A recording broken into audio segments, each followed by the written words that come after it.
Les projets qui arrivent en fiction entièrement écrits, si c'est du programme court et que ça fait 3 pages, ça va être lu.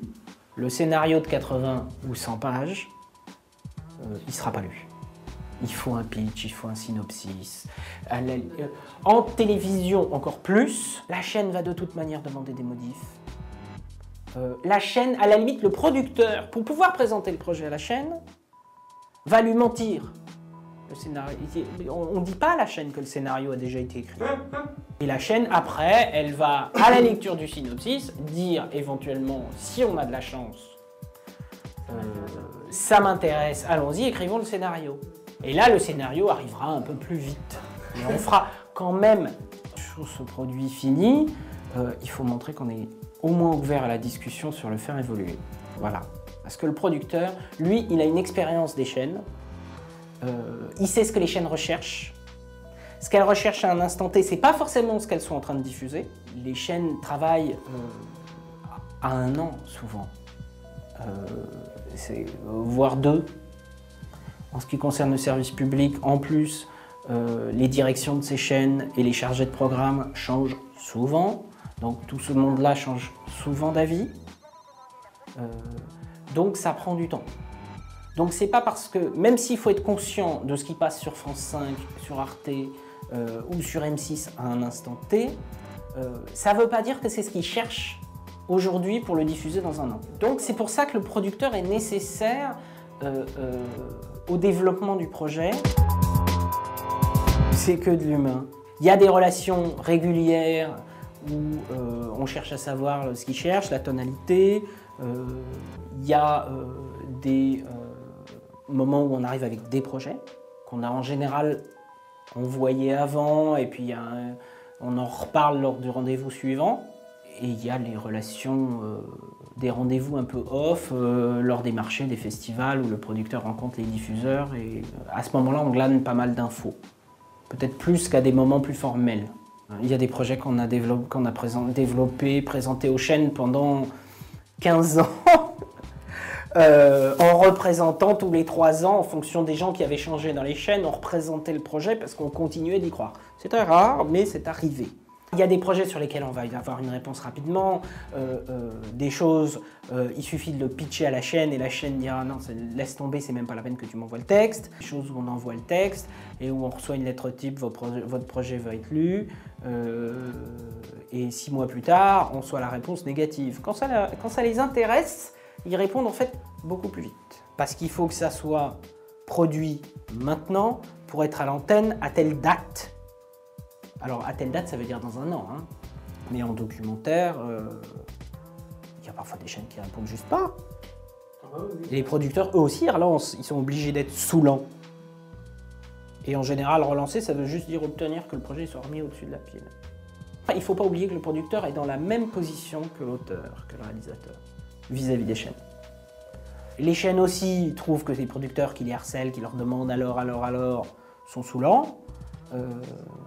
Les chaînes aussi râlent quand le projet est mal ciblé, même si certains producteurs inexpérimentés vont mal orienter leur projet. Il faut savoir pour l'auteur faire confiance au conseil du producteur, et c'est pas parce qu'on pense que son film il a sa place sur France Télévisions que ce soit dans l'air du temps chez France Télévisions et dans les envies chez France Télévisions.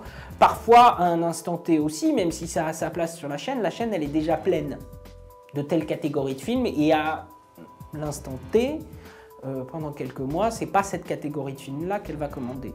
Donc le producteur, lui aussi, il choisit le moment où il envoie aux chaînes. Il est obligé de faire des ordres de priorité. Donc il ne faut pas être non plus complètement injuste avec le producteur quand le producteur intéressé par le projet, qui a répondu oui, ça m'intéresse, réécrit, etc., ensuite dit il faut attendre.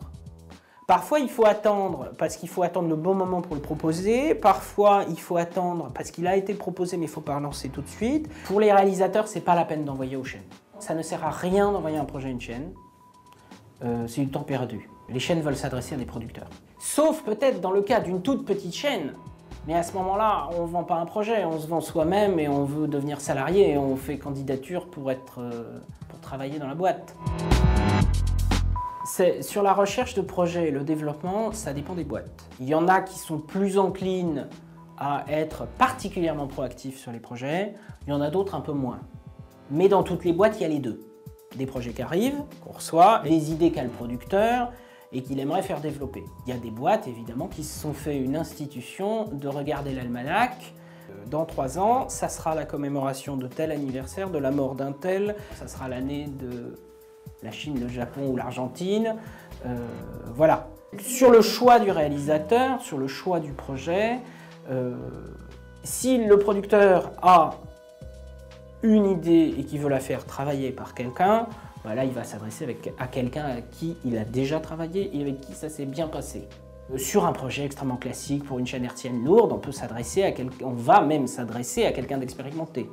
Si on est jeune, inexpérimenté, qu'on n'a jamais fait de film ou un film pour le câble, et qu'on arrive avec le projet super ambitieux, il faut être prêt à s'entendre dire « ça sera une co-réalisation, mon ami ». Pas seulement parce que le producteur le demande, mais parce que la chaîne va l'exiger. Ils ont besoin d'être rassurés sur le fait que le réalisateur va y arriver. Et qu'il va y arriver dans les temps, qu'on ne va pas passer 100 ans au montage, avec le dépassement et les coûts que ça cause pour le réalisateur, pour le producteur, pardon, et qu'il ne va pas y avoir pour la chaîne 5 visionnages.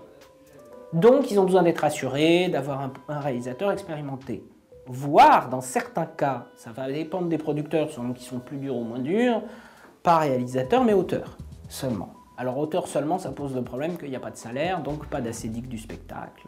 J'ai le cas actuellement, on développe un film historique pour le prime time de France Télévisions, donc avec un budget qui permet d'être à l'aise. France Télévisions a demandé, comme le producteur, qu'il y ait une co-réalisation parce que le réalisateur en question est relativement jeune, la quarantaine, est-ce que c'est vieux, est-ce que c'est jeune, c'est pas spécialement, voilà, mais c'est pas spécialement nouveau, c'est quelqu'un d'expérimenté qui a déjà fait quelques films. Et bien même dans ce cas-là, j'ai déjà fait quelques films, mais c'était que des films de tournage. Là, on passe à un film d'archives ou sur un prime time, ce qui est encore pire. C'est-à-dire que le prime time, il ne faut pas se rater, se dit la chaîne, le producteur aussi. Voilà.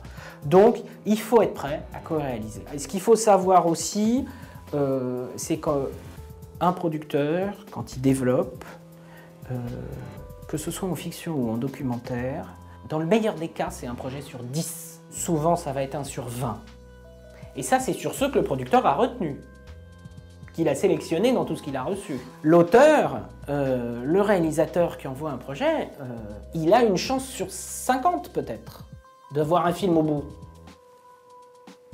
Et ça prend du temps. Il faut être à la fois persévérant et pas saoulant. Il faut être patient, mais ça veut dire aussi, être patient, ça veut dire aussi qu'on ne relance pas au bout de 3 semaines. Il n'y a pas de producteur qui répond en 3 semaines. Ça, j'en connais pas. Il faut se laisser 2 mois avant de relancer. Il faut avoir son pitch, son résumé court dans la tête.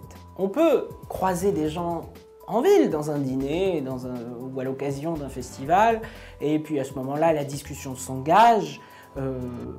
Les atomes sont visiblement crochus pour que la discussion dure plus de 30 secondes. Et là, il faut être capable de pitcher son projet, pas en 30 minutes.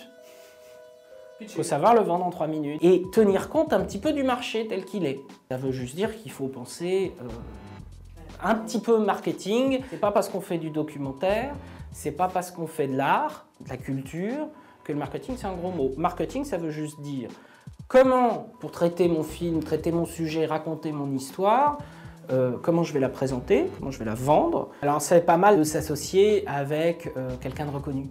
Par exemple, un scénariste un peu plus expérimenté qui a ses entrées, qui a écrit des scénarios qui sont diffusés sur le type de chaîne qu'on vise, là où on voudrait entrer, ou le type de case qu'on vise si on veut changer de type de case. Ça peut aider d'aller proposer son projet à un auteur. On voit souvent arriver des projets de fiction comme ça.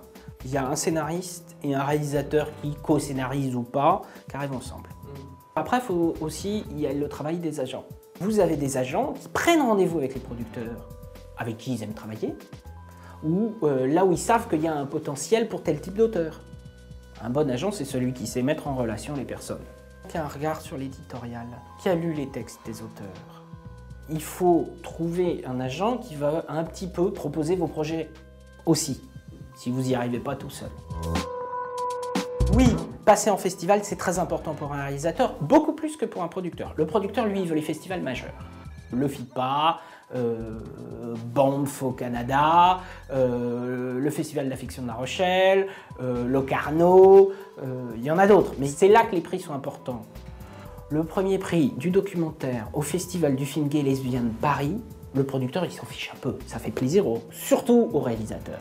Et là, on se fait repérer par les producteurs qui sont là, ou par des distributeurs qui sont là, qui vont proposer de distribuer le film s'il a été autofinancé et qu'il est déjà fini.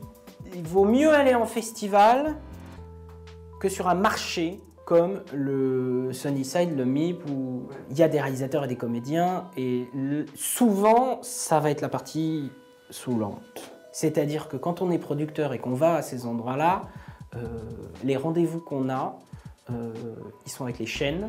Tout le travail, c'est d'essayer d'attraper, si on n'a pas les rendez-vous, les chaînes entre deux rendez-vous. Alors les chaînes, ça va être les chargés de programme, les conseillers de programme, d'essayer de les attraper pour, nous, en tant que producteurs, leur pitcher les projets. Et les chaînes cherchent à nous fuir. Souvent, le producteur, alors plus il est petit, moins il a d'argent, moins il va passer de temps sur place. Il sera déjà vachement booké, et le temps qu'il n'aura pas de booké, ça sera pour essayer d'attraper les gens avec qui il n'a pas réussi à fixer un rendez-vous. Si on connaît vraiment personne, il vaut mieux aller sur un petit festival. Il n'y aura pas beaucoup de producteurs, mais où justement les producteurs seront un peu moins occupés. Il n'y aura pas forcément un producteur, mais il y aura quelqu'un de la boîte de prod qui sera plus disponible, et aussi les choses sont moins cloisonnées, le public rencontre. Voilà.